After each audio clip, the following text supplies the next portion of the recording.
네, 오늘은 전미자영업연맹 NFIB 소기업 낙관지수 살펴보도록 하겠습니다. 그 전에 파월 의장이 어제 의회금융서비스 청문회에 나와서 여러가지 얘기를 했는데 의미 있는 부분 몇 가지 짚어보면 기준금리 너무 높게 유지하면 경제 성장에 위험해질 수 있다라고 언급을 했습니다. 위험하다라는 단어를 직접 썼다라는 점이 상당히 인상적이었고요. 특별히 높은 인플레이션만이 우리가 관심을 가져야 될 유일한 위험은 아니다. 앞으로 고용시장이라든지 경제활동 전반에 있어서 지나치게 악화될 가능성에 대해서 우려의 목소리를 높였는데요. 한마디로 금리나 필요성에 대해서 어느 정도 이야기를 했다라고 볼 수도 있겠습니다.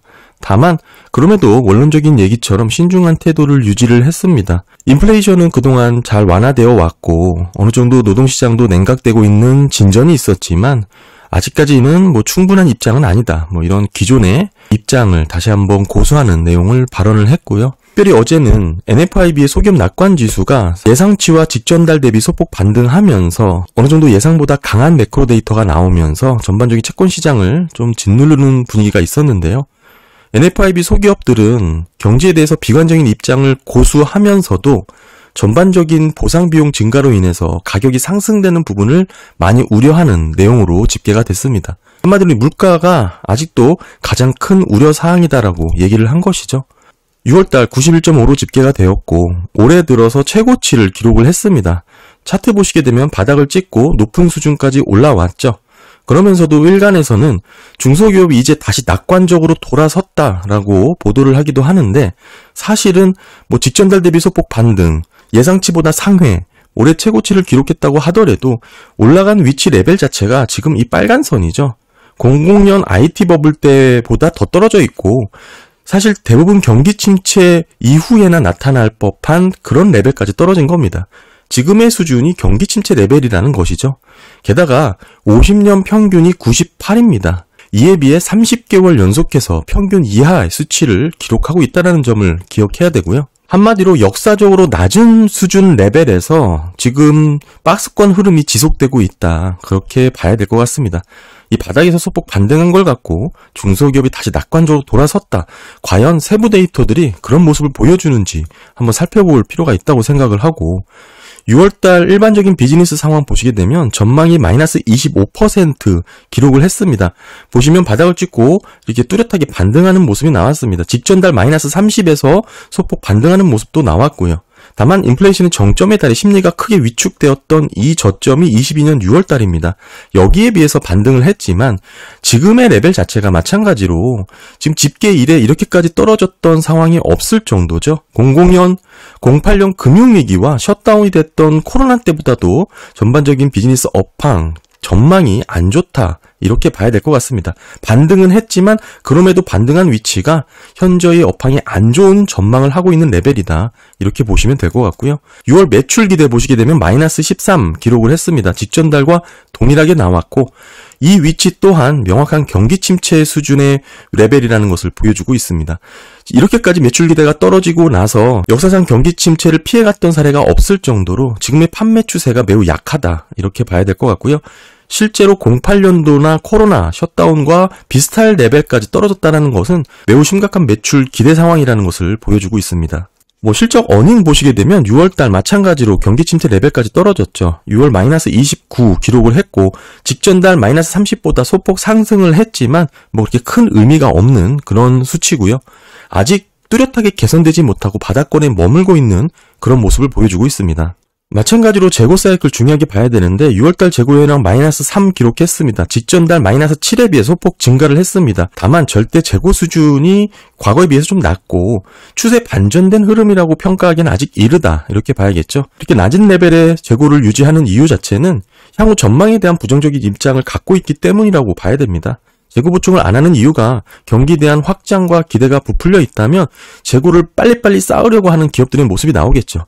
다만 지금 경기에 대한 기대가 부정적이라면 재고 구축이 보수적일 수밖에 없습니다. 지금의 모습이라고 볼 수가 있겠죠. 더불어서 고용 또한 기업들이 경기 전망을 하는 데 있어서 매우 중요한 지표 중에 하나입니다.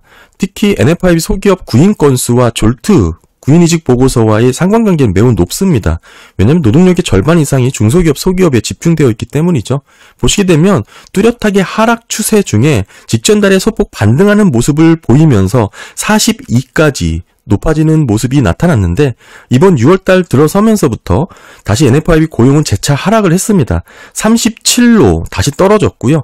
어느 정도 변동성이 있는 데이터긴 하지만 장기 추세 흐름을 보게 되면 뚜렷하게 감소하고 있는 모습을 볼 수가 있습니다. 더불어 채용 계획 살펴보시면 향후 3개월 안에 채용 확대 계획이 있다는 응답과 없다는 비율의 차이를 나타낸 겁니다. 보시게 되면 급격히 후퇴하다가 단기 반등 구간에 위치를 한 것이죠.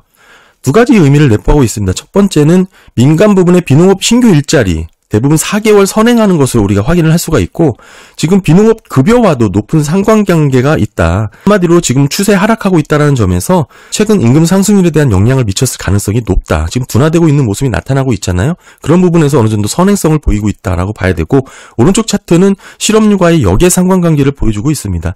지금의 위치가 앞으로 실업률이 급격한 상승을 전망할 수 있다라는 그런 위치라는 것이죠. 6월달 NFI 채용 계획은 작년에 16%포인트 에서 이번 4월달 12%포인트로 크게 낮아졌다가 다시 5월, 6월달 15%포인트로 반등한 그런 위치를 보여주고 있고요. 6월달은 직전달과 변함이 없는 모습입니다. 채용 확대 계획은 빠르게 약해지는 추세가 나타나고 있고요. 일부 반등하는 모습이 나타날 수도 있지만 결국 임금 상승 압력이라든지 또 고용 실업률의 관계라든지 점차 노동시장은 시차를 두고 약해질 전망이다라고 봐야 됩니다. 특히 이렇게 고용이 약해지면 소비의 고용 의존도가 높았기 때문에 고용이 흔들리기 시작하면 소비의 위축까지도 빠르게 확산될 것이고요. 이게 악순환이 돼서 다시 고용을 흔들게 되는 한마디로 급격한 고용시장의 위축 현상이 확대될 것이다라고 봐야 됩니다. 어느 정도 변동성을 보이긴 하지만 추세 자체가 뚜렷하게 감소하고 있는 패턴이라는 것을 좀 확인할 수가 있고요. 6월달 임금 보상 데이터 한번 살펴보시면 임금 상승률과 직접적인 연관성이 있죠. 그리고 임금 상승률은 결국에는 서비스 물가에 또한 영향을 주게 됩니다. 6월 조사에 의하면 22%가 향후 3개월 동안 보상을 인상할 계획이라고 발표를 했고 직전달 대비 4%포인트 높아진 수치입니다. 지금 보시면 단기 저점이 24년 5월이거든요. 18%까지 떨어졌다가 직전 고점이 23년 11월입니다. 여기가 30%니까 지금 8%포인트가 낮은 레벨까지 떨어진 것이고 변동성을 보이며 하락 추세를 보이고 있고요. 향후 임금 상승 압박이 낮아질 가능성이 높다.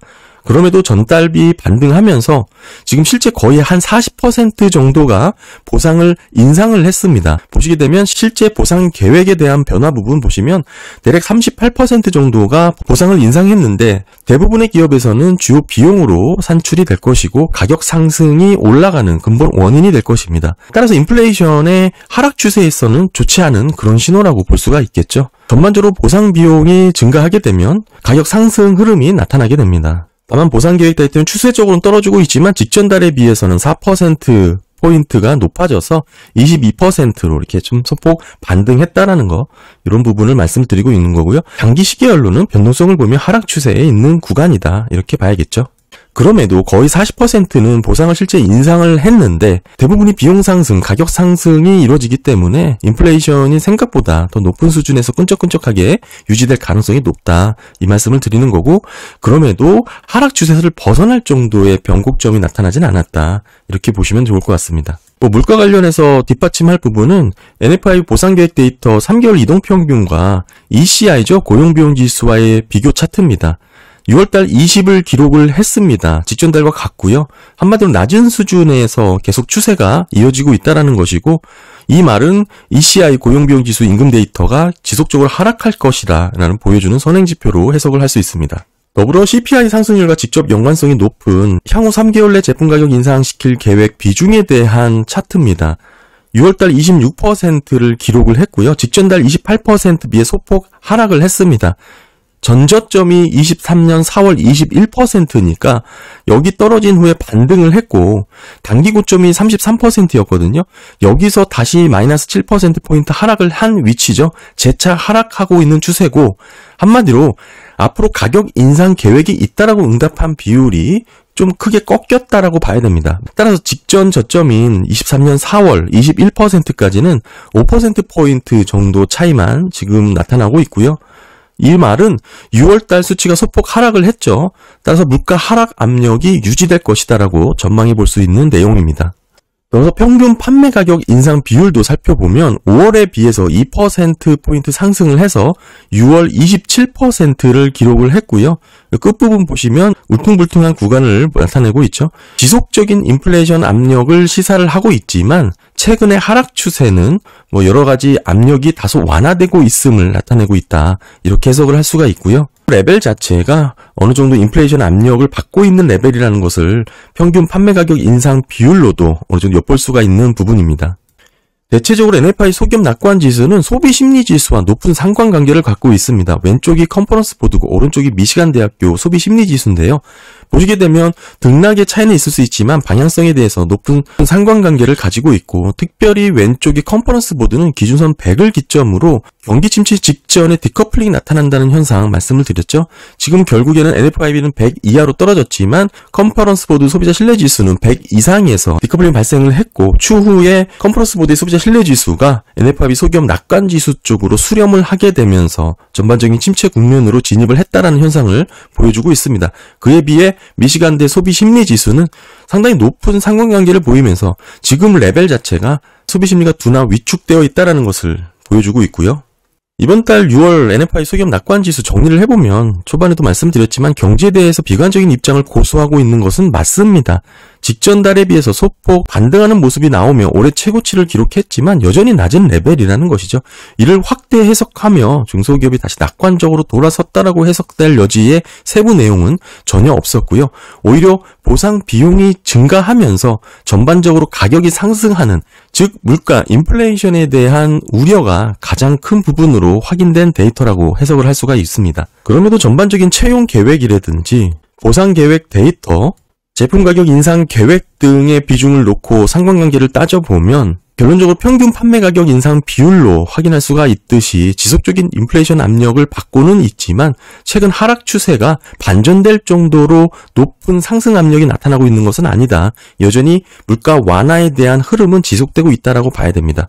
그럼에도 레벨 자체가 과거 평년 대비 높은 인플레이션 수준이라는 점이 상당히 부담으로 작용이 되고 있다라고 해석을 해야 되고요.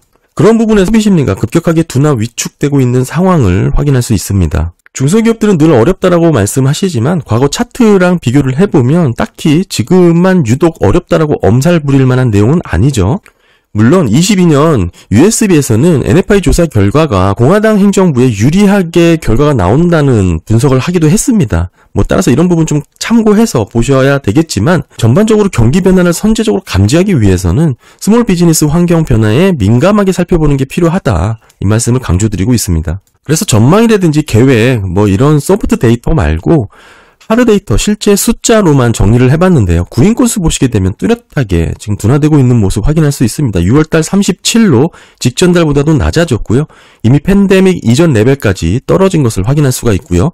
실제 재고의 모습 보시게 되면 어느 정도 등락을 보이고 있지만 팬데믹 이전 수준에 대해서 현재의 레벨 다운이 돼 있다는 것을 확인할 수가 있습니다. 지금은 마이너스 3으로 직전 달에 비해서는 소폭 증가했죠. 다만 변동성을 보이면서 추세 하락 중인 패턴은 유지가 되고 있다. 이렇게 봐야 되고요. 실제 어닝을 보시게 되면 사실상 쇼크에 가까운 마이너스 29로 기록을 했습니다. 직전 달 마이너스 30에 비해서 소폭 증가를 했지만 큰 의미가 없고요. 팬데믹 이후에 빠르게 보복 소비가 늘어났다고 하더라도 지금 그 구간이 여기입니다. 높은 물가로 가격 전가를 할 수 없었던 소기업들의 어려운 상황을 실제 어닝으로 우리가 확인할 수 있는 데이터고요. 이제는 이 레벨보다 더 떨어져 있다는 거 확인이 됩니다. 캐펙스 지수 같은 경우는 특별한 방향성 없이 6월달 52를 기록을 했고 전달 대비 더 감소한 모습을 보여주고 있습니다. 이 부분은 안정적으로 유지가 된다고 해석될 게 아니라 소기업들이 비즈니스 상황을 유지하기 위해서는 어쩔 수 없이 고정자산 지출을 해야 되는 불가피한 비즈니스 모델로 해석을 해야 됩니다. 이런 캐펙스 지출 현황을 보고 미래 비즈니스에 대한 긍정적인 해석을 하면 안 된다는 거 제가 예전부터 강조를 드리고 있죠. 결국 6월달 소기업 낙관 지수는 어느 정도 변동성을 보이면서 좁은 박스권 흐름 안에 유지가 되고 있는 모습이 나왔습니다. 직전 달 대비 소폭 반등, 예상치에 비해서 상회하면서 실질적으로 올해 최고치를 기록했다고 하더라도 여전히 파월 의장이 우려할 정도로 지금은 물가만이 우리가 직면한 유일한 리스크는 아니다라고 발언을 했잖아요. 결국에는 고용이 지나치게 악화될 수 있는 부분, 경제 활동 전반에 있어서 둔화와 위축 혹은 침체 리스크까지 확대될 수 있다라는 지금의 제약적인 금리 수준에 대해서 여실없이 보여주는 게 전미 자영업연맹의 소기업 낙관지수다라고 봐야 될 것 같습니다. 네, 오늘 6월 소기업 낙관지수 살펴봤습니다. 감사합니다.